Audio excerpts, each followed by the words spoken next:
नमस्कार युवक मित्रांनो, नमस्कार। आज तुमच्यासमोर एक नवा विषय घेऊन, नवा आशय घेऊन तुमच्यासमोर आलेलो आहे। एम्प्लॉयबिलिटी स्किलमध्ये हा जो विषय आहे तो निव्वळ औद्योगिक प्रशिक्षण संस्थांच्या प्रशिक्षणार्थ्यांकरताच नाही, तर जे म्हणून रोजगाराच्या शोधात आहेत, ज्यांना रोजगार हवा आहे, त्या सर्वांसाठी ही माहिती उपयुक्त आहे।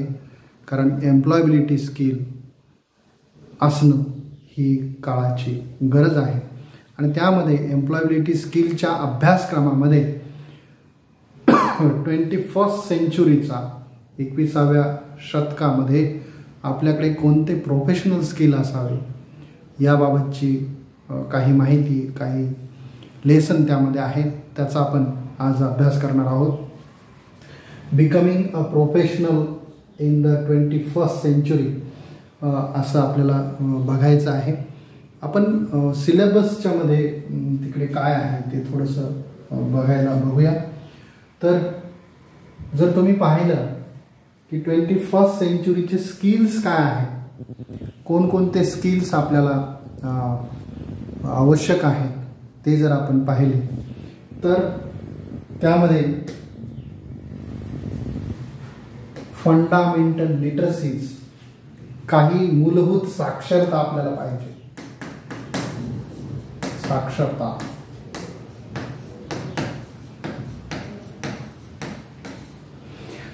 तुम्हाला याची गंमत वाटेल की साक्षरता आम्ही निरक्षर थोडीच आहोत, आम्ही शिकलेलो आहोत, तर काही इतर गोष्टींची ही साक्षरता त्यासाठी आपल्याला आवश्यक आहे। मग त्यामध्ये कोणती साक्षरता आवश्यक आहे? तर पहिलं तर तुमचं लिटरसी आहेच, जे आपण लिहिणं वाचणं ही जी साक्षरता आहे ती लिटरसी आहे। त्याचबरोबर न्यूमरसी आहे, सायंटिफिक लिटरसी आहे, त्यानंतर ICT आहे। बऱ्याच ठिकाणी तुम्हाला ITच्या लॅब ज्या काही आहेत त्या पाहायला मिळत असतील। फायनान्शियल लिटरसी आहे, आर्थिक स्वरूपाची सुद्धा साक्षरता आहे। आपल्याला आर्थिकदृष्ट्या सुद्धा साक्षर होणं गरजेचं आहे आणि 21व्या शतकामध्ये हे स्किल फार महत्त्वाचं आहे। कल्चरल अँड सिव्हिक लिटरसी, सांस्कृतिक आणि नागरिक शास्त्राची साक्षरता, अशा वेगवेगळ्या ज्या काही साक्षरता आहे त्या साक्षरतांची आपल्याला आवश्यकता आहे। त्यानंतर कॉम्पिटन्सी, आपल्यामध्ये काही कॉम्पिटन्सी असले पाहिजे। आपल्याकडे काही गोष्टींचं ज्ञान असलं पाहिजे। त्यामध्ये critical thinking, problem solving. Critical थिंकिंगचा अर्थ होतो की एखादी समस्या सोडवण्यासाठी तुम्ही कसा विचार करता, अशा प्रकारचा विचार करण्याची क्षमता आपल्याकडे आली पाहिजे। दुसरा आहे क्रिएटिव्हिटी, निर्मिती, ती विचारांची असेल, कुठल्या अवजारांची असेल, यंत्राची असेल, पण एक क्रिएटिव्ह माइंड, निर्मितीशील, नवनिर्मितीशील माइंड तुमच्याकडे असलं पाहिजे। कम्युनिकेशन, संवादाचं स्किल आपल्याकडे असलं पाहिजे। याबाबतचे मी काही व्हिडिओ यापूर्वी तयार केलेले, आपण ते नक्की पहा। कोलॅबरेशन, कोलॅबरेट करता आलं पाहिजे, सहचर्य करता आलं पाहिजे, इतरांशी मिसळता आलं पाहिजे, आदान प्रदान करता आलं पाहिजे। हे कॉम्पिटन्सीचे स्किल्स आहेत। आणि पुढचं आहे कॅरेक्टर क्वालिटीज।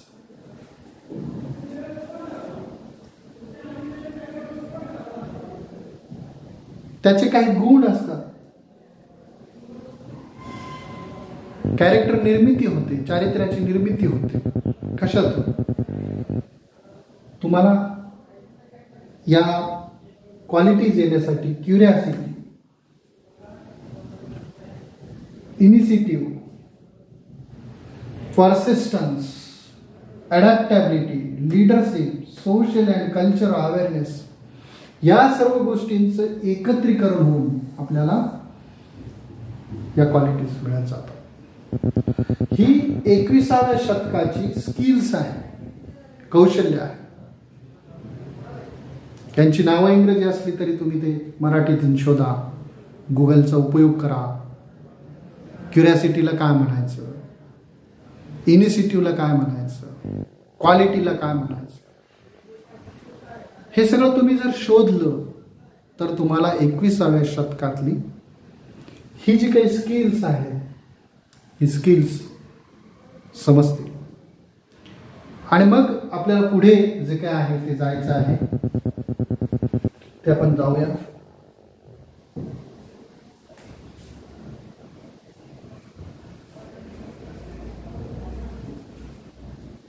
त्यातला पहिला जो काही मुद्दा आहे बहुरंगी बुद्धिमत्ता.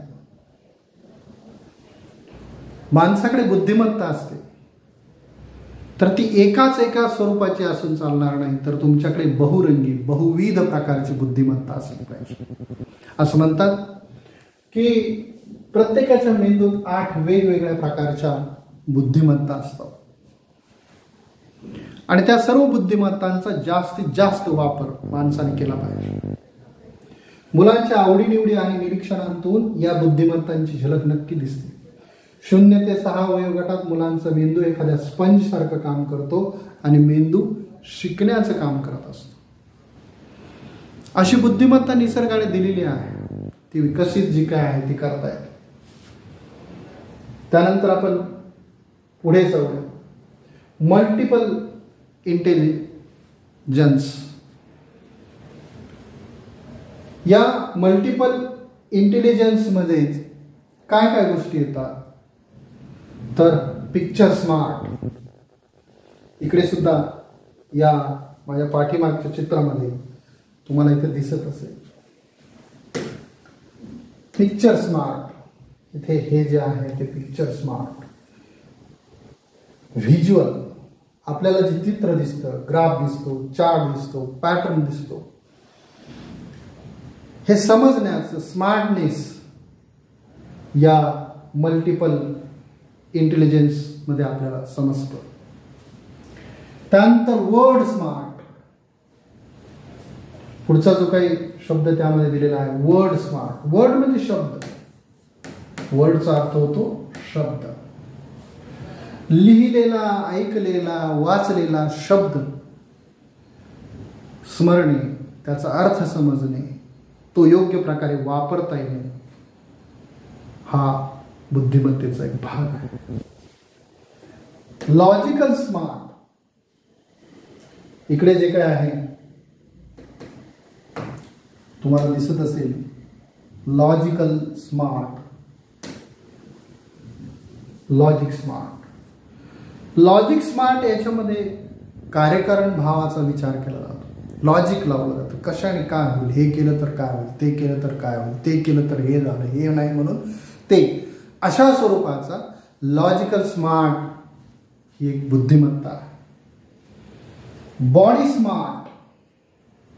त्याच्यामध्ये बॉडी स्मार्ट जो काही भाग आहे, चांगलं शरीर आणि त्याचा समन्वय. माणसाला चांगलं शरीर असणं आणि त्याचा समन्वय असणं, योग्य पद्धतीने उभं राहता येणं, बोलता येणं, मांडणी करणं, शरीराचा चपखलपणे वापर करणं, हे तुमच्या बॉडी स्मार्टचा भाग आहे. त्यानंतर म्युझिक स्मार्ट. या ठिकाणी तुम्हाला म्युझिक स्मार्ट जो काय आहे तो दिसतो आहे. Music smart, music smart. तुम्हाला गायन, वादन, स्वर, कला यांचं ज्ञान येणं हा म्युझिक स्मार्टचा भाग आहे. कारण तुम्हाला ह्या गोष्टी आनंदी बनवत असतात. त्यानंतर पुढे जो काय आहे तो पीपल स्मार्ट. आणि लक्षात ठेवा, man is a social animal. माणूस हा समाजशील प्राणी आहे. माणूस हा कधी एकटा सिंगल राहू शकत नाही, तो या समाजाचा घटक आहे. तुम्ही पीपल स्मार्ट असलं पाहिजे. संवादी असलं पाहिजे, भांडणतंटा सोडवण्याची क्षमता तुमच्यात असली पाहिजे. स्वतःच भांडण करणं हे पीपल स्मार्ट असल्याचं लक्षण नाही, हे लक्षात घ्या. त्याचबरोबर सेल्फ स्मार्ट, त्याला आपण इकडे दिलेलं आहे सेल्फ स्मार्ट.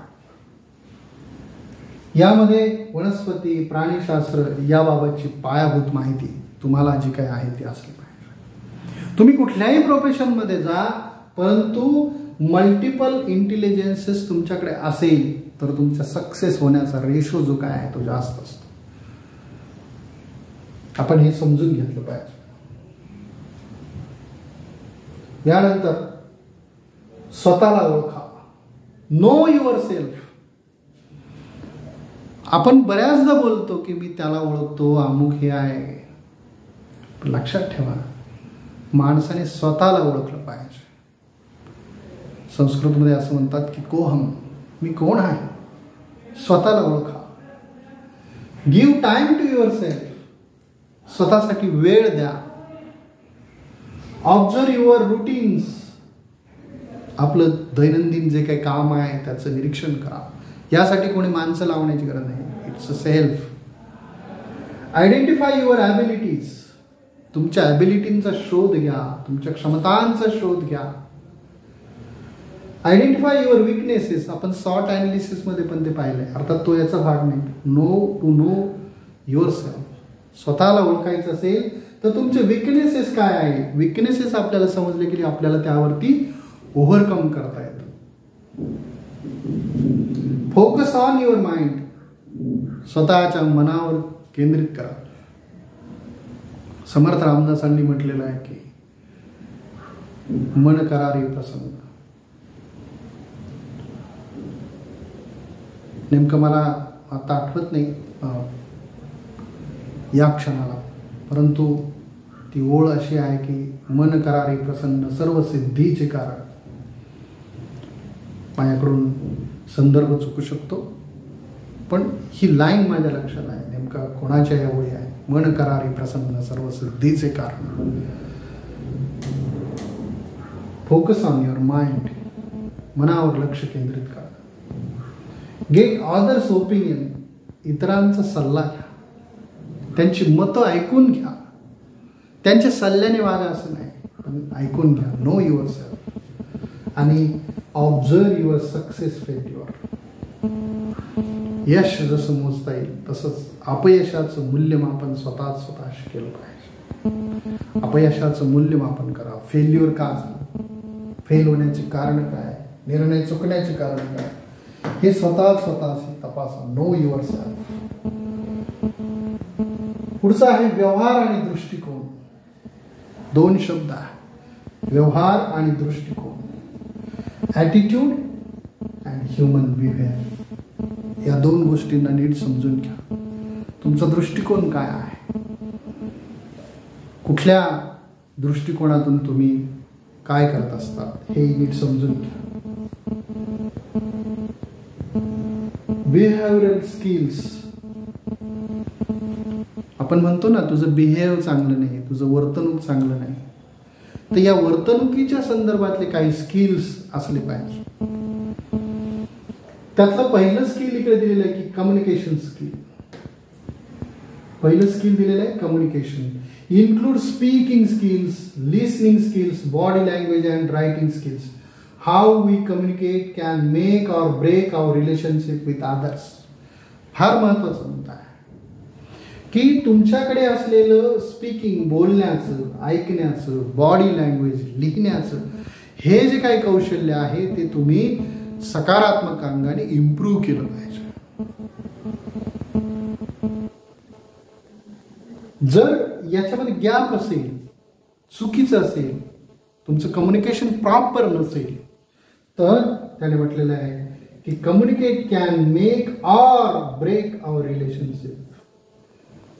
रिलेशनशिप बनू शकते किंवा रिलेशनशिप तुटू शकते.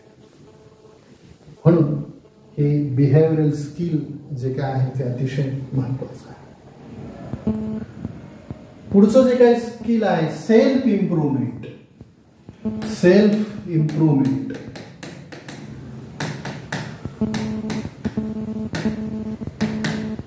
स्व सुधारणा, सेल्फ इम्प्रूव्हमेंट करता येतात, स्वतःत काही वाढ काही बदल करता येतात, सुधारणा करता येतात. Knowing our own self is very important to improve our self. मगाशीच आपण पाहिलं की नो युअर सेल्फ, स्वतःला ते तपासा आणि ते तपासलं की तुम्हाला सेल्फ इम्प्रूव्हमेंट करता येईल.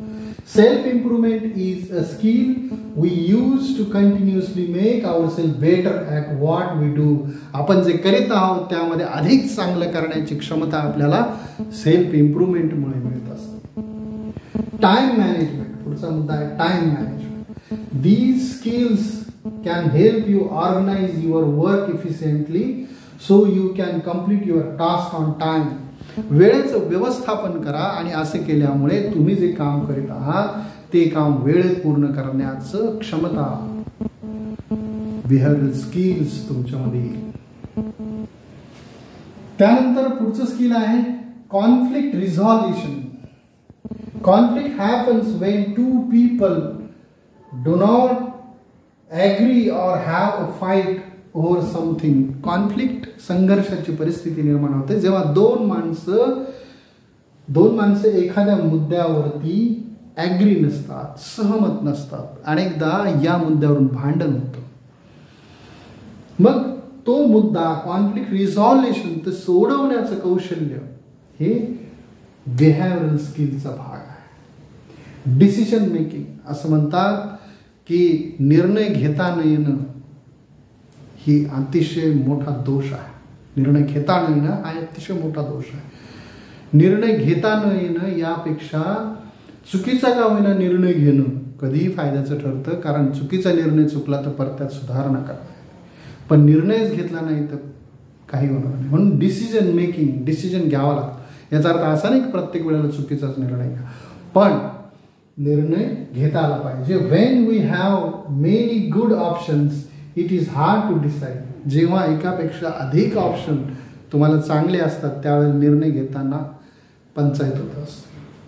For example, deciding about your career path, deciding whom to marry can be big decision in life. जसं आयुष्यामध्ये लग्न कोणाशी करावं हा आयुष्यात फार मोठा प्रश्न असतो.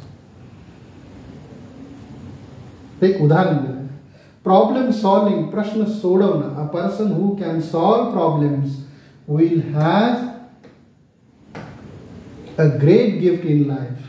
तुम्हाला जर प्रश्न सोडवता येत असतील तर परमेश्वराने दिलेलं हे अतिशय मोठं गिफ्ट आहे तुम्हाला, असं समजा.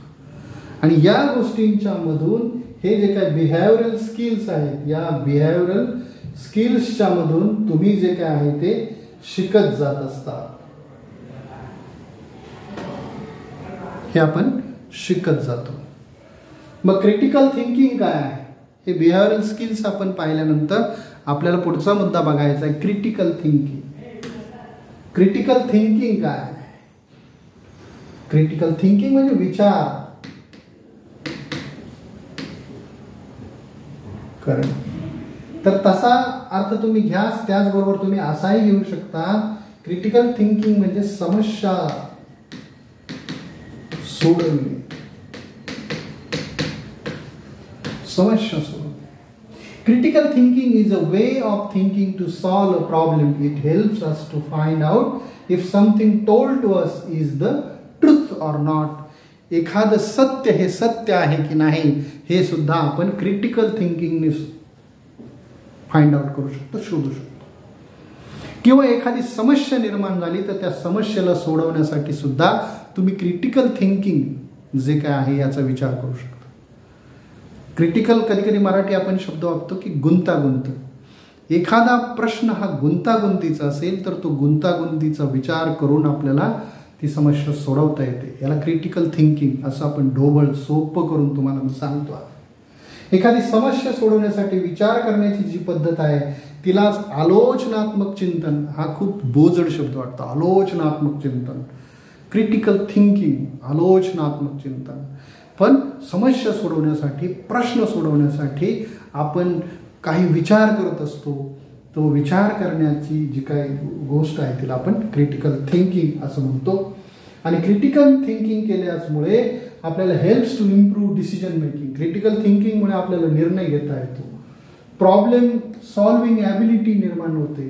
रिसर्च स्किल या क्रिटिकल थिंकिंगमधूनच येत असतं. त्याचबरोबर क्रिटिकल थिंकिंगमुळे पॉलिश युअर क्रिएटिव्हिटी, तुमच्याकडे जी नवनिर्मिती क्षमता आहे तिला पॉलिश करता येतं. स्टिम्युलेट क्युरिओसिटी, तुमचं जी काय उत्कंठा आहे ती स्टिम्युलेट करता येते. तर असं क्रिटिकल थिंकिंगचं जे काही, why is critical thinking important, critical thinking काय महत्त्वाची आहे, का महत्त्वाची आहे, तर ती या सर्व कारणांसाठी महत्त्वाची आहे. आलोचनात्मक चिंतन जे काय आहे ते आपल्याला करता आलं पाहिजे. हे 21व्या शतकातलं स्किलचा एक भाग आपण मानलं पाहिजे.